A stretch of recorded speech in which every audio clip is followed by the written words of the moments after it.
বুঝতে পেরেছেন নবী কামলিওয়ালা মুহাম্মদ রাসূলুল্লাহ সাল্লাল্লাহু আলাইহি ওয়াসাল্লাম আমাদের জন্য কতটা কান্ডারি, আমাদের জন্য কতটা টাকা। আপনাদের আলোচনা মনে আছে কিনা জানি না, তবে আমি সংক্ষিপ্ত পরিসরে আপনাদেরকে স্মরণ করিয়ে দিচ্ছি।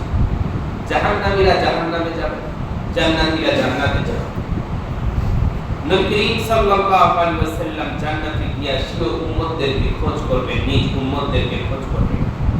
খোঁজ করতে করতে কতগুলি উম্মতকে পাবেন না, বলে আমার এই সকল উম্মতরা কোথায়? তাহলে বলে কারা কারা নবীর প্রকৃত অর্থের উম্মত, নবীর কাছে খবর আছে না নাই? আছে। সবাই বলেন খবর আছে না নাই? আছে। খবর দিয়ে রেখেছেন কে? আল্লাহ। আল্লাহ রাব্বুল আলামিন। যখন পাবেন না তখন তিনি খুঁজতে থাকবেন, বেকারার হয়ে যাবেন। জান্নাতের এক কোণ থেকে কে যেন বলবে, ইয়া রাসূলুল্লাহ ওয়া ইয়া হাবিবাল্লাহ, ওগো আল্লাহর নবী, আপনার যে সকল উম্মতকে আপনি জান্নাতে পাইতেছেন না, এই সকল উম্মত তাদের খেয়ালের কারণে, বদামলের কারণে, গুনাহের কারণে জাহান্নামে চলে গেছে, আল্লাহ তাদেরকে জাহান্নামে দিয়ে গেছে। নবীজি সেখান থেকে একটা দ্রুত গতিতে দৌড় দিবেন, গিয়া সরাসরি জাহান্নামের দিকে রওনা দিবেন। আল্লাহ রাব্বুল আলামিন ফেরেশতাদেরকে বলবে, যাও, আমার নবী কোথায় যায়? হঠাৎ করে জাহান্নামের দিকে কেন দৌড়াচ্ছে? নবীজি জাহান্নামে যাবে, পেছন থেকে ফেরেশতারা বারবার রিকোয়েস্ট করবে, ডাকবে, ইয়া রাসূলুল্লাহ ওয়া ইয়া হাবিবাল্লাহ, আপনি সামনের দিকে যাবেন না, সামনে জাহান্নাম। নবী করিম সাল্লাল্লাহু আলাইহি ওয়াসাল্লাম তাদের পুরো কথা সাড়া দেবেন না, জাহান্নামে ছাপায়া পড়বেন। নবী করিম সাল্লাল্লাহু আলাইহি ওয়াসাল্লাম বলেছিলাম, জাহান্নামের আগুনের উত্তাপ অনুধাবনভাবে বোঝা যাবে কয় হাজার বছর আগের রাস্তা থেকে, 50,000 বছর আগের রাস্তা থেকে। মানে এখান থেকে 50,000 বছর আপনি যদি একাধারে এরোপ্লেন, তারপরে আধুনিক কোনো যানবাহনে আপনি চলা শুরু করে দেন, 50,000 বছর পরে আপনি যেখানে গিয়ে থামবেন, যেখানে গিয়ে পৌঁছবেন, সে জায়গায় যদি জাহান্নামের গেট খোলা থাকে, জাহান্নাম থাকে, ওই 50,000 বছর দূরত্বের জাহান্নামের লেলিহান অগ্নিদগ্ধ শিখা, এখান থেকে আপনি এমন ভাবে অনুভব করবেন যে জাহান্নামের শিখা, জাহান্নামের উত্তাপ আপনার চেহারাকে পুড়িয়ে দগ্ধ করে চলছে দিকে। নাউযুবিল্লাহি মিন যালিক। এত পাওয়ার জাহান্নামের আগুনে। কিন্তু নবী করিম সাল্লাল্লাহু আলাইহি ওয়াসাল্লাম যাবেন, জাহান্নামের কোন আগুন নবীজি পশমেরও কোনো ক্ষতি করতে পারবে না। কেমনে পারবে? হযরত ইব্রাহিমকে যে আগুন পোড়াতে পারে নাই, হযরত ইব্রাহিমের জন্য যে আগুন আল্লাহ রাব্বুল আলামিনের হুকুমে, ইয়া নারু কুনি বারাদান ওয়া সালামান আলা ইব্রাহিম, খবরদার আগুন, তোমার কোনো ক্ষমতা নাই, আমি রব হুকুম করলাম আমার হাবিব, আমার খলিল হযরত ইব্রাহিমের কোনো ধরনের কষ্ট যেন না হয়, বরং বারাদান, তুমি আমার বন্ধু, আমার খলিল ইব্রাহিমের জন্য আরামদায়ক হয়ে যাও। সুবহানাল্লাহ। ইব্রাহিম আলাইহিস সালাম অগ্নিকুণ্ড থেকে পরিত্রাণ পাওয়ার পরে সাহাবী হাওয়ারি কি ইব্রাহিম আলাইহিস সালামের অনুসারীরা জিজ্ঞাসা করলো, হুজুর কি অবস্থা, এটা কেমনে সম্ভব? বলে, পাগলা, তোমরা জানো না, আমি যখন অগ্নিকুণ্ডে অবস্থান করতেছিলাম, এমন কতগুলি দৃশ্য, এমন কতগুলি নিয়ামত আল্লাহ রাব্বুল আলামিন আমি ইব্রাহিমকে দান করেছিলেন, মালা আইনুন রাআত ওয়ালা উযুনুন সামিআত ওয়ালা উনফুন শাম্মাত। এত সুন্দর দৃশ্য পৃথিবীর কোনো চোখ যা দেখে নাই, এত সুন্দর ঝঙ্কার, এত সুন্দর কলহা যা পৃথিবীর কোনো কান শুনে নাই, এত সুন্দর সুঘ্রাণ পৃথিবীর কোনো নাক বা কখনো সুঘ্রাণ ঘ্রাণ নিতে সক্ষম হয়নি। সুবহানাল্লাহ। আচ্ছা বলুন, আমার হাবিব খলিল হযরত ইব্রাহিম খলিলুল্লাহ, আর আমার আপনার কামলে ওয়ালা নবী হচ্ছে হাবিবুল্লাহ, হাবিবুল্লাহর পাওয়ার বেশি না খলিলুল্লাহর পাওয়ার বেশি? হাবিবুল্লাহর পাওয়ার বেশি। হাবিব কাকে বলা হয়? আমার হাবিবের অর্থ হচ্ছে আমি তার জন্য পাগল, আর আমার খলিল এর অর্থ হচ্ছে সে আমার জন্য পাগল। ইব্রাহিম আল্লাহর খলিল এর অর্থ হচ্ছে ইব্রাহিম কার জন্য পাগল? আল্লাহর জন্য পাগল। একটু কথা বলবেন। আর আল্লাহ হচ্ছে, মুহাম্মদ সাল্লাল্লাহু আলাইহি ওয়াসাল্লাম হচ্ছেন আল্লাহর হাবিব, এর অর্থ হচ্ছে আল্লাহ হাবিবের জন্য পাগল। সুবহানাল্লাহ। যে আগুন খলিলের কিছু করতে পারে নাই, আল্লাহ যে নবীর জন্য বেকরার পাগল, সেই নবীর কোনো ক্ষতি করতে পারবে? নবী যায় জাহান্নামের দরজায় পৌঁছে একটা লাভ আছে। জাহান্নামে হাদিসের মধ্যে এসেছে, জাহান্নামের মধ্যভাগে নবী কামলেওয়ালা মুহাম্মদ রাসূলুল্লাহ সাল্লাল্লাহু আলাইহি ওয়াসাল্লাম পৌঁছে গেছে। আগুন স্তব্ধ হয়ে গেছে, ডাকতেছে অমুক অমুক কথা, সবাই সাড়া দিতেছে, কারো কোনো চেহারা, কারো কোনো চিহ্ন পর্যন্ত বোঝা যাইতেছে না। হাদিস শরীফের মধ্যে এসেছে তিল গাছের উদাহরণ। কোন গাছের উদাহরণ? তিল গাছ। যারা আপনারা তিল চাষ করেন তারা হয়তো বুঝবেন, এটা কাটার পরে তিল যখন পরিপক্ক হয়, পেকে যায়, এটাকে কাটা হয়, কাটার পরে এগুলা মাড়াই করে অথবা মাড়াই করার আগে এটাকে রোদে শুকানো হয়। এই রোদে শুকানোর পরে তিল গাছের একটা বৈশিষ্ট্য হচ্ছে এটা কালো কুচকুচে হয়ে যায়। কথা বলেন ঠিক কিনা? হাদিসের মধ্যে আছে শুকনো রোদের উত্তাপে তিল গাছ যেমন কালো কুচকুচে হয়ে যায়, জাহান্নামের লেলিহান শিখায় পুড়ে সমস্ত জাহান্নামীরা এরকম কয়লার মতো তিল গাছের, শুকনো তিল গাছের মতো কালো কুচকুচে হয়ে যাবে, চিনা যাবে না এটাকে। নবীজি এক এক করে উদ্ধার করে নিয়ে আসবেন। আজকে আমি ঠিক শাফাআতের এমনই একটা হাদিস আপনাদেরকে শোনাবো, যে আগের হাদিস তথা গত সপ্তাহে যে আলোচনা করেছিলাম সেই হাদিসের সাথে আরো বর্ধিত কতগুলি অংশ আছে।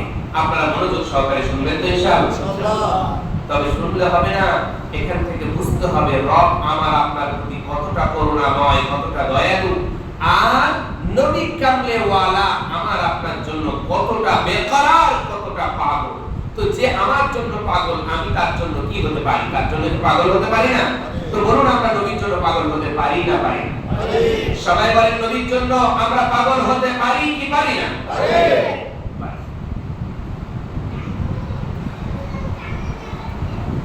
হাদিস শরীফের ভিতরে এসেছে ইয়াউমে মাহশারে আল্লাহ রাব্বুল আলামিন যেদিন ইয়াউমুল হিসাব, বান্দার আমলনামা যাচাই বাছাই করার জন্য হাসরের ময়দান কায়েম করবেন। পৃথিবী নিশ্চিহ্ন হয়ে যাবে, পুরো পৃথিবী সমতল ভূমিতে পরিণত হয়ে যাবে। সবাই আল্লাহ রাব্বুল আলামিনের দরবারে আমরা উপনীত হয়ে যাব। আল্লাহ রাব্বুল আলামিন প্রত্যেকটা কথা পয়েন্ট ভালো করে মুখস্থ রাখবেন, নচেত ওয়াজ বোঝা যাবে না। আল্লাহ রাব্বুল আলামিনের 99টা নাম আছে, সবগুলি নামের দরজায় আল্লাহ রাব্বুল আলামিন তালা মেরে দিবেন। আল্লাহ রাব্বুল আলামিন কাহ্হার নামটি ধারণ করবেন, আর বান্দাদের আমলনামার হিসাব শুরু হয়ে যাবে। বান্দারা বেকার হয়ে যাবে, কারো দেহে কোনো পোশাক থাকবে না, উলঙ্গ অবস্থায়, বস্ত্রহীন অবস্থায় সকলে ইয়াউমে মাহশারে উপনীত হব আমরা। আম্মা জানা আয়েশা সিদ্দিকা রাদিয়াল্লাহু তাআলা আনহা নবীজিকে প্রশ্ন ছুড়ে দেয়, ইয়া রাসূলুল্লাহ ইয়া হাবিবাল্লাহ, মানুষ এইভাবে বস্ত্রহীন হয়ে, সমগ্র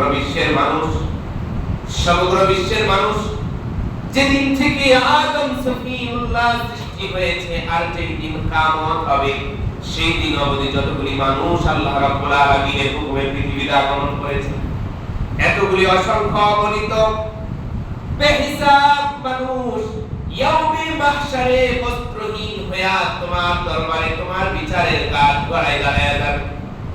এতে দেখি কেউ লজ্জাবোধ করবে না? আল্লাহর হাবিব সাল্লাল্লাহু আলাইহি ওয়াসাল্লাম আম্মা জান আয়েশাকে ডেকে ডেকে বলে, আয়েশা রে, তুমি কি পাগল হয়ে গেছো নাকি? সেই দিন কারো কোনো হোশ থাকবে না, সবাই যে যারা আমলনামা নিয়ে ব্যস্ত থাকবে। সন্তান মাকে আহ্বান করবে, আম্মা আপনি পৃথিবীতে এত আমাকে ভালোবেসেছেন, একটা সওয়াবের জন্য জান্নাতে যাওয়া আমার পথ রুদ্ধ হয়ে গেছে, মা একটা আমার সওয়াব দেন।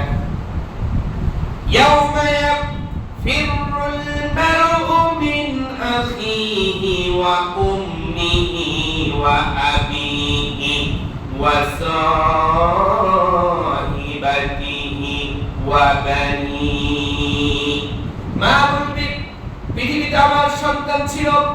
স্বীকার করছি, তবে তুমি আমার সন্তান, এ কথা আমি এখন স্বীকৃতি দিতে পারছি না। যাও, সরে যাও। ইয়া নাফসি ইয়া নাফসি, আল্লাহকে বলবে, আল্লাহ আমাকে বাঁচাও, আমাকে বাঁচাও। বাবার কাছে দৌড়ায় যাবে। বাবা কি বলবে, বাবা পৃথিবীর বুকে এত কষ্ট করে তুমি আমাকে লালন পালন করেছো, আমার সকল চাহিদা পূর্ণ করেছো, আমার আরাম আয়েশের জন্য যা দরকার সব করেছো, নিজে ভালো পোশাক পরিধান করো নাই, ভালো খাবারটা খাও নাই, শুধুমাত্র আমাকে সুখ দেওয়ার জন্য, আমার মনের কাঙ্ক্ষিত বাসনাগুলিকে পূর্ণ করার জন্য সব কিছু ত্যাগ করেছো বাবা। ও বাবা, আজকে এমন বিভীষিকাময় যন্ত্রণার দিনে একটা মাত্র সওয়াবের 1000 ভাগের 1 ভাগ, এক বিন্দু সওয়াবের জন্য আমি আমার জান্নাতে প্রবেশ করতে পারতেছি না। বাবা আমারে একটা সওয়াব দেন। বাবা বলবে, আমি পৃথিবীতে আমার অনেকগুলি সন্তান ছিল, আমি সে কথা স্বীকার করছি, অস্বীকার করছি না, তবে তুমি যে আমার সন্তানটা, আমি আজকে স্বীকৃতি দিতে পারছি না। ইয়া নাফসি ইয়া নাফসি, ও আল্লাহ তুমি আমাকে বাঁচাও, আমাকে বাঁচাও। এক পর্যায়ে সমস্ত হাসুরবাসী যখন সব ধরনের চেষ্টা প্রয়োগ করার পরে ব্যর্থ হয়ে যাবে, তখন তারা বলবে, এমন কি কেউ নাই আমাদের পাশে যে আমাদের জন্য রবের কাছে সুপারিশ করবে। সমস্ত হাসুরবাসী সিদ্ধান্তে উপনীত হবে, চলো না যায় আমাদের আদম জাতির জনক আদি পিতা হযরত আদম সফিউল্লাহ কোথায়, সে আদম সফিউল্লাহর কাছে গিয়ে আমরা সুপারিশ করার জন্য আবদার করতে পারি, কাজ হলেও হতে পারে। সবাই হযরত আদম সফিউল্লাহর কাছে দৌড়ায় যাবে এবং বলবে, আনতা আবুল বাশার, আপনি তো সমস্ত মানব জাতির পিতা, ইশফা'লানা, আমাদের জন্য একটু সুপারিশ করেন।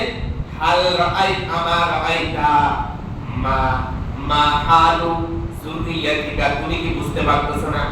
ও আমাদের আদি পিতা আদম, আপনি কি অনুধাবন করতে পারতেছেন না? আপনি কি চোখ দিয়ে দেখতেছেন না আপনার সন্তানদের আজকে কি ভয়াবহ অবস্থা? আমরা কত মুসিবতে আছি, আমরা কত বিপদ যন্ত্রণায় ছটফট করতেছি, বাবা আপনি কি দেখেন না? হযরত আদম সফিউল্লাহ জবাবের ভিতরে বলবে, ও আমার সন্তানেরা, তোমরা কি জানো তোমরা আজকে কেন জান্নাতের বাইরে অবস্থান করতেছো? আমি সেই আদম, তোমাদের বাবা, তোমাদের জনক, আদি পিতা সফিউল্লাহ, আল্লাহ যাকে সফি বানায়া পৃথিবীতে পাঠাইছে, খলিল বানায়া জমিনের প্রতিনিধি বানায়া যাকে প্রেরণ করেছে, তোমরা কি জানো নাকি তোমরা আজকে জান্নাতের বাইরে অবস্থান কেন করতেছো? আমি আদমের অপরাধের কারণে, আমি আদমের ত্রুটির কারণে তোমরা আজকে জাহান্নাম থেকে জান্নাত থেকে বিতাড়িত হয়ে গেছো। হযরত আদম সফিউল্লাহ এই যে শয়তানের প্ররোচনার ঘটনার দিকে ইঙ্গিত দিবেন, ওয়ালা তাকরাবা হাদিহিশ শাজারাতা ফাতাকুনা মিনাদ যালিমিন, খবরদার আদম ওই নিষিদ্ধ গাছের দিকে যাবে না, তার আশেপাশে যাবে না। যদি আমার আদেশ অমান্য করে তুমি ওই গাছের নিকটে চলে যাও, তাহলে কিন্তু ফাতাকুনা মিনাদ যালিমিন, নিজের উপর জুলুম করে ফেলবে, অন্যায় করে ফেলবে, আমি রবের আদেশ লঙ্ঘন করে ফেলবে। খবরদার আদম তুমি ওই নিষিদ্ধ গাছের কাছে যাবে না। ও আমার সন্তানেরা, আজকে তোমরা আমি আদমের কাছে সুপারিশের দরখাস্ত করতেছো, অথচ আমার অপরাধের কারণে, অথচ আমার একটা ছোট্ট ভুলের কারণে তোমরা জান্নাত থেকে বিতাড়িত হয়েছো। আমি আনা লাইসা বি আহলিহি, আমি সুপারিশ করার অধিকার রাখি না, যোগ্যতা রাখি না, তবে পরামর্শ দিতে পারি। যাও যাও, দ্বিতীয় আবুল বাশার যাকে বলা হয় হযরত নূহের কাছে চলে যাও। হযরত নূহের কাছে দৌড়ায় যাওয়া হবে, বলা হবে, আপনি দ্বিতীয় আদি পিতা, জাতির জনক, আল্লাহ পুরো পৃথিবীকে নিশ্চিহ্ন করে দিয়েছিল, কোনো মাখলুক বাকি ছিল না, আপনার মাধ্যমে আবার আমরা পৃথিবীতে অস্তিত্ব লাভ করেছি। বাবা জান, দয়া করে আমাদের জন্য আল্লাহ পাকের কাছে সুপারিশ করেন। হযরত নূহ আলাইহিস সালাম বলবেন, না, আমি এটার জন্য উপযোগী না।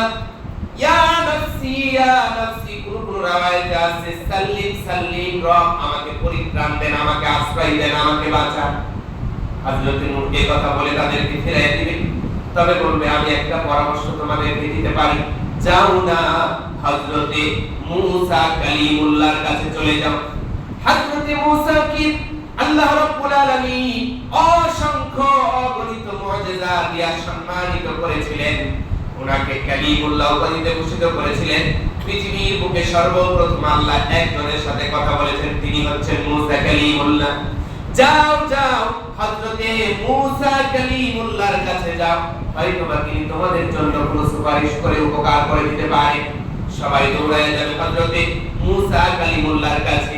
হযরত মূসা কালিমুল্লাহকে গিয়া বলবে, ওগো নবী, ওগো কালিমুল্লাহ, দয়া করে আমাদের জন্য একটু সুপারিশ করেন না, আপনি কি দেখতেছেন না আমাদের কি বেহাল দশা। হযরত মূসা কালিমুল্লাহ বলবে, না রে বান্দা, না আমার বন্ধুরা, না আমি তোমাদের জন্য সুপারিশ করতে পারবো না, আমি তোমাদের জন্য সুপারিশ করার যোগ্যতা হারিয়ে ফেলেছি। আজকে আল্লাহ রাব্বুল আলামিন আমি মূসার প্রতি এতটা ক্রুদ্ধ, এতটা রাগান্বিত, এই পূর্বেও আল্লাহ এত বেশি রাগান্বিত কখনো হন নাই কারোর উপরে। আর সামনে যতদিন আল্লাহ রাব্বুল আলামিন চান ততদিন পর্যন্ত কোনো বান্দার উপরে এত বেশি ক্রোধান্বিত হবেন না, রাগান্বিত হবেন না যতটা রাগান্বিত আজকে আমি মূসার উপরে। আমি পারবো না, সাল্লিম সাল্লিম, আল্লাহ আমারে বাঁচাও, আমারে বাঁচাও। ইয়া নাফসি ইয়া নাফসি, আল্লাহ আমার জীবনটারে বাঁচাও, আমাকে একটু পরিত্রাণ দাও, আমাকে একটু নিরাপত্তা দাও। এইভাবে তাদেরকে দাঁড়ায় দিবে, প্রত্যাখ্যান করবে। তবে পরামর্শ দিতে পারি, যাও না ঈসা ইবনে মারিয়ামের কাছে যাও।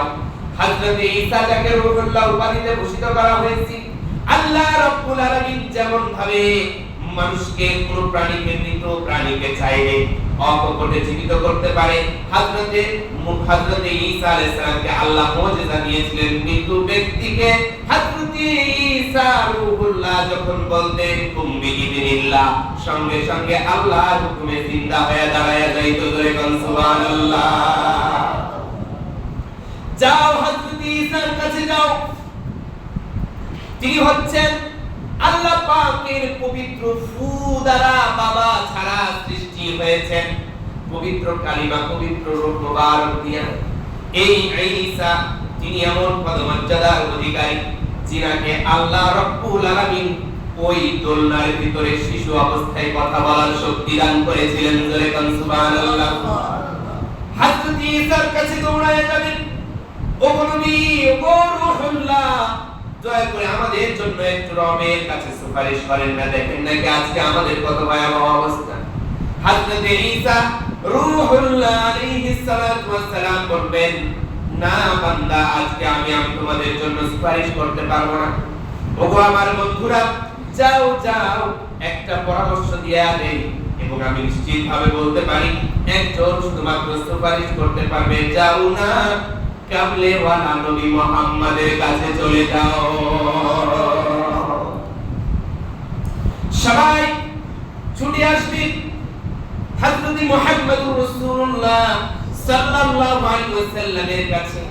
হযরত মুহাম্মদুর রাসূলুল্লাহ সাল্লাল্লাহু আলাইহি ওয়াসাল্লাম হাশরের ময়দানে আল্লাহ রাব্বুল আলামিনের পরে সবচাইতে রূপ এবং স্বর্ণ দ্বারা নির্মিত বিশাল বড় রাজ সিংহাসনের উপরে নবীজি নূরান্বিত চেহারা নিয়ে বসে থাকবেন। উম্মতেরা গিয়া হযরত মুহাম্মদুর রাসূলুল্লাহ সাল্লাল্লাহু আলাইহি ওয়াসাল্লামের কুদরতি কদমে গিয়া লুটায়া পড়বে, ওগো নবীজি, দয়া করে আমাদের জন্য একটু সুপারিশ করেন। নবী কামলে ওয়ালা বিসমিত হেসে বলবে, ও উম্মতেরা, পেরেশান হয়ো না, টেনশন করো না। তোমরা যখন আমি মুহাম্মাদের কাছে এসেছো, আমি নবী তোমাদের না নিয়ে জান্নাতে যাব না।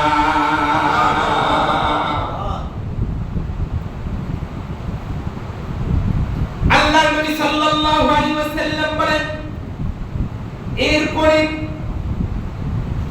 আমি মুহাম্মদ আমার আসন ছেড়ে উঠে পড়ব আর দৌড়ায়া রব্বে করিমের আরশে মহল্লায় গিয়ে উপনীত হব। আল্লাহ রাব্বুল আলামিন 70,000 নূরের পর্দার আড়ালে রাজ সিংহাসনের উপরে অবস্থান করবেন। আমি রবের সামনে গিয়া তিনার কুদরতি কদমে সেজদায় লুটিয়ে পড়ব।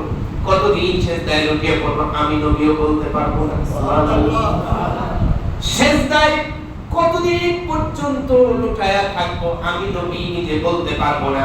আল্লাহ রাব্বুল আলামিন এক সময় বলবে, ইরফা ইয়া হাবিবি, ওগো আমার হাবিব মুহাম্মদ, উঠাও তোমার মাথা, বলো তুমি কি চাও। ইসমা, শোনা হবে তোমার আবদার। ইসফা, সুপারিশ করো। তাশাফা, অবশ্যই তোমার সুপারিশকে কবুল করা হবে। সুবহানাল্লাহ। আল্লাহর নবী কামলেওয়ালা নবী মুহাম্মাদুর রাসূলুল্লাহ সাল্লাল্লাহু আলাইহি ওয়াসাল্লাম বলবে, ও আল্লাহ রাব্বুল আলামিন, আমার কতগুলি গুনাহগার উম্মত জাহান্নামে চলে গেছে। ও আল্লাহ, দয়া করে মায়া করে যে রহমত দিয়া রাহমাতাল লিল আলামিন হিসাবে তুমি আমাকে পৃথিবীতে প্রেরণ করেছিলে, আজকে তুমি কাহার নাম ধারণ করে তোমার আসনে বসে আছো, আর আমি তো রাহমাতাল লিল আলামিন, আমার অন্য কোন নাম তুমি দাও নাই যে নাম তোমার কাছে সুপারিশ করার জন্য প্রতিবন্ধক হয়ে দাঁড়াবে। ওগো আল্লাহ, তুমি না বলেছো ওয়ামা আরসালনাকা ইল্লা রাহমাতাল লিল আলামিন। আল্লাহু আকবার। আমার একটাই নাম দিয়েছো, রাহমাতাল লিল আলামিন। আলামিন শব্দ শুধু পৃথিবী বোঝায় না, আলামিন বহুবচন আলমে।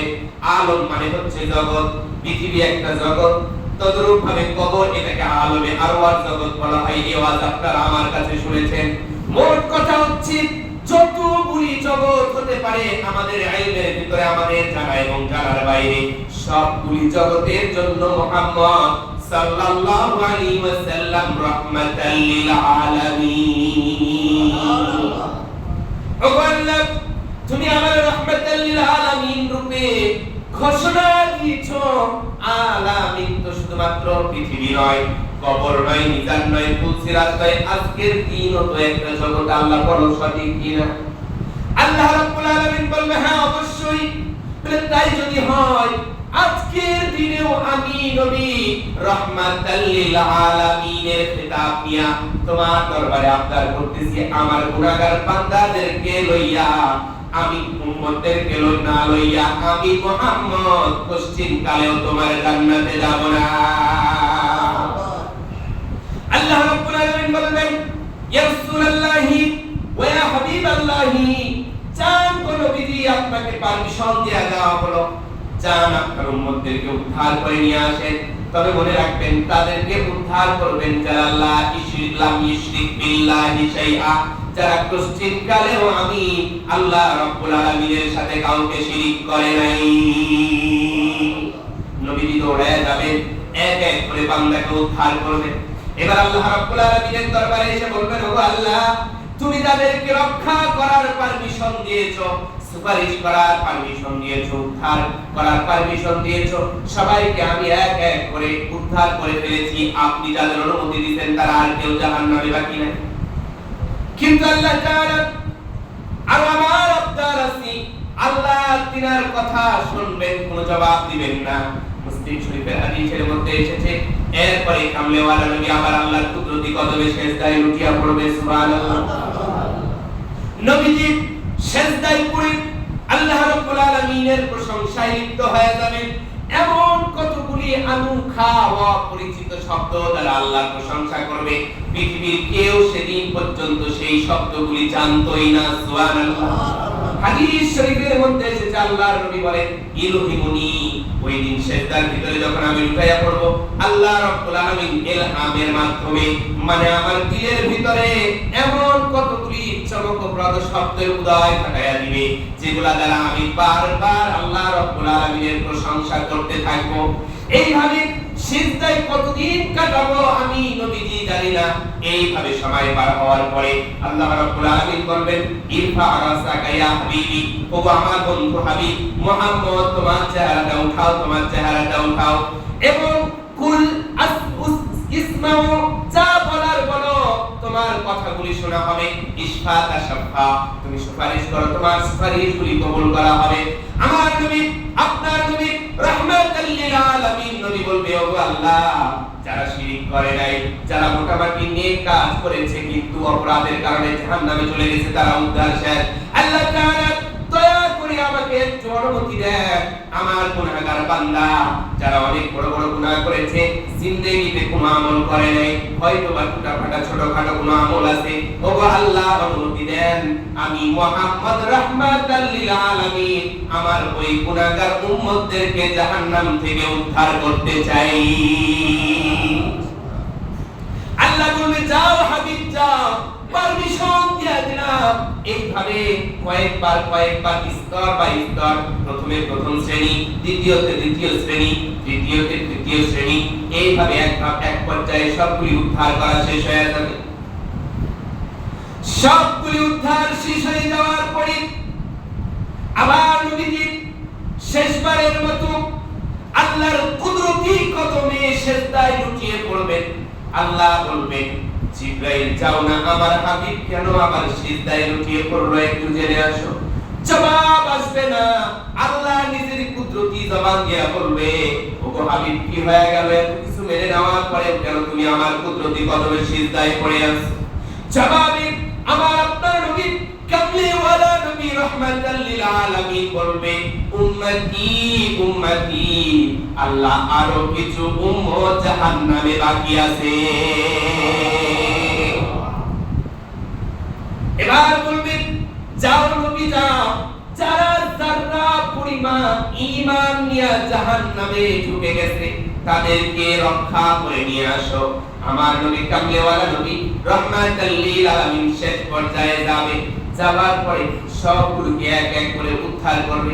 এবার নবীজি বলবেন, আল্লাহ শুধুমাত্র মাঝে মধ্যে আল্লাহ শব্দ বলেছে, লা ইলাহা ইল্লাল্লাহ বলেছে, আর কোনো আমলও নাই, যারা পরিমাণ ঈমানও নাই। তবে তোমার প্রতি ভয় ছিল, এমন কতগুলি বান্দা আছে, উম্মত আছে, আল্লাহ দয়া করে তাদেরকে একটু উদ্ধারের আমাকে অনুমতি দেন। আল্লাহ রাব্বুল আলামিন বলবে, ওগো নবী, ওগো কামলিওয়ালা রাহমাতাল লিল আলামিন, আপনি যদি রাহমাতাল লিল আলামিন হয়া এতগুলি গুনাহগার বান্দাকে উদ্ধার করে জাহান্নাম থেকে মুক্ত করে যদি জাহান্নামে জান্নাতে যদি নিয়ে যাওয়ার পারমিশন আমি আল্লাহ দিয়ে থাকি, আমি আমার ওয়া ইজ্জতি ওয়া জালালি ওয়া কিবরিয়াই, হাদিসের মধ্যে এসেছে আল্লাহ নিজের জাতের কসম কেটে বলবেন, আমার বরত্বের কসম, আমার জালালিয়াতের কসম, আমার মহানুভবতার কসম, ওগো নবী আপনাকে আর পারমিশন দেব না, আমি আল্লাহ নিজে গিয়া আপনার উম্মতদেরকে উদ্ধার করে নিয়ে আসব। হাদিস শরীফের মধ্যে এসেছে আল্লাহ এবার নিজের আরশে আজিম থেকে স্বাভাবিকভাবে তিনার শান অনুযায়ী উঠে দাঁড়াবেন আর জাহান্নামের দিকে যাইতে থাকবেন। জাহান্নাম ভয়ে কাঁপাকাঁপি শুরু করে দিবে। আল্লাহ রাব্বুল আলামিন জাহান্নামের দিকে চলে যাবেন, জাহান্নামের ভিতরে ঢুকে পড়বেন।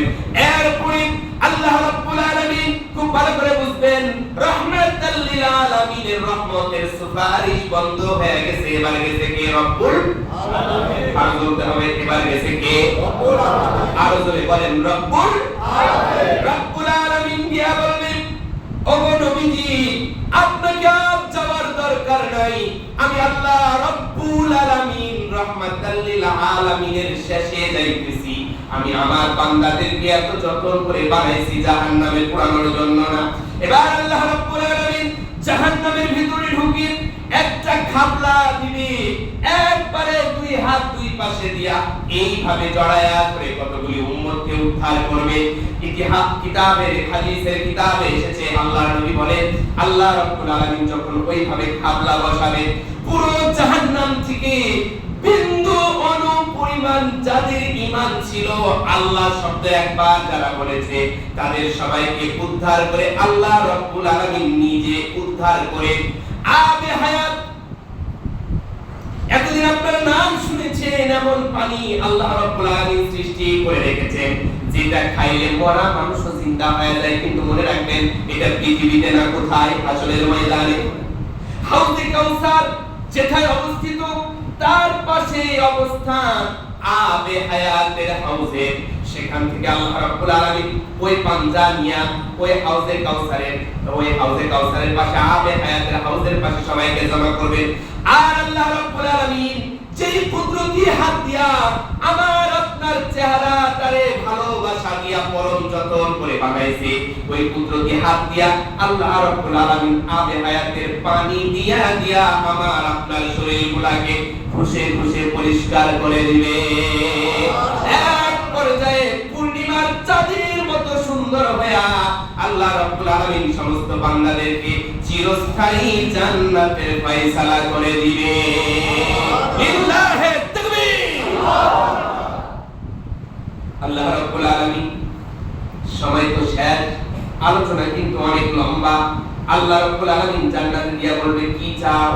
বলে আর কিছু চাই না, আপনি না আমাদের জাহান্নাম থেকে নাজাত দিয়ে দিবেন, চাওয়ার মতো কিছু নাই। সুবহানাল্লাহ। আল্লাহ বলবে না বান্দা না, চাইতে হবে চাও। বান্দারা কি চাইবে? পুষ্পাবের অনেক লম্বা আলোচনা। এক পর্যায়ে তেলাওয়াত শুনতে চাইবে, নবী দাউদের কণ্ঠে তেলাওয়াত শুনবে, নবী মুহাম্মদ সাল্লাল্লাহু আলাইহি ওয়াসাল্লামের কণ্ঠে তেলাওয়াত শুনবে। আল্লাহ রাব্বুল আলামিনের কণ্ঠে তেলাওয়াতের ধ্বনি উচ্চারিত হবে আর রহমান আই আনার রহমান আল্লামনাকুমুল কুরআন। এইভাবে আল্লাহ সূরা রহমানের তেলাওয়াত করবে। তামাম জান্নাতি আল্লাহর কণ্ঠের সুরের ঝংকারে আল্লাহ রাব্বুল আলামিনের সূরা রহমানের তেলাওয়াতের সুরের মূর্ছনায় পাগল হয়ে কোটি কোটি বছর অতিবাহিত করে দিবে। এরপরে বলবে বান্দা আর কিছু চাই? আচ্ছা আর কিছু দরকার নেই। বলবে বান্দা সবচাইতে বড় নিয়ামত কি? ওগো আল্লাহ, যা কিছু দিয়েছেন সব কিছু তুচ্ছ, তোমার দিদারই হচ্ছে বড় নিয়ামত। আল্লাহ রাব্বুল আলামিন এইভাবে বান্দাকে নবীর মাধ্যমে এবং এক পর্যায়ে নিজে শুধু কাফের আর বদ্দিন ব্যতীত সবাইকে জান্নাত থেকে জাহান্নাম থেকে উদ্ধার করে কোথায় দিয়ে দিবে? জান্নাতে। এবার বলেন যে আল্লাহ আমার আপনার এত বড় উপকার করবেন, যে আল্লাহ আমার আপনার জন্য এতটা হিতাকাঙ্ক্ষী, যে নবী রওজায়ে আতহারে আমার আপনার জন্য উম্মতি উম্মতি বলে কাঁদতেছে, বলুন না সেই নবীর হুকুম আহকাম মেনে চলার দরকার আছে না নাই? কিন্তু না, দাঁড়িয়ে রাখবো না। আল্লাহ নবী সুপারিশ করবেন, এত উপকার করবেন, সুন্নত মানবো না, তা কিন্তু হবে না। এবার আপনারা এই আলোচনা থেকে বুঝলেন নবী আমাদের জন্য কত পাগল। তবে বলুন না, আমরা নবীদের জন্য পাগল হতে রাজি আছি না নাই? আছে। সবাই বলেন আছে। জবান খুলে বলেন আছে। আল্লাহর নবীর জন্য যদি পাগল হতে চায় তাহলে ফরজ নামাজের পাশাপাশি সুন্নত দরকার আছে না নাই? আছে। তাহলে সালাম ফিরার পরে বের হয়ে যাবেন না? আওয়াজ দিয়া না বের হয়ে যাবেন না?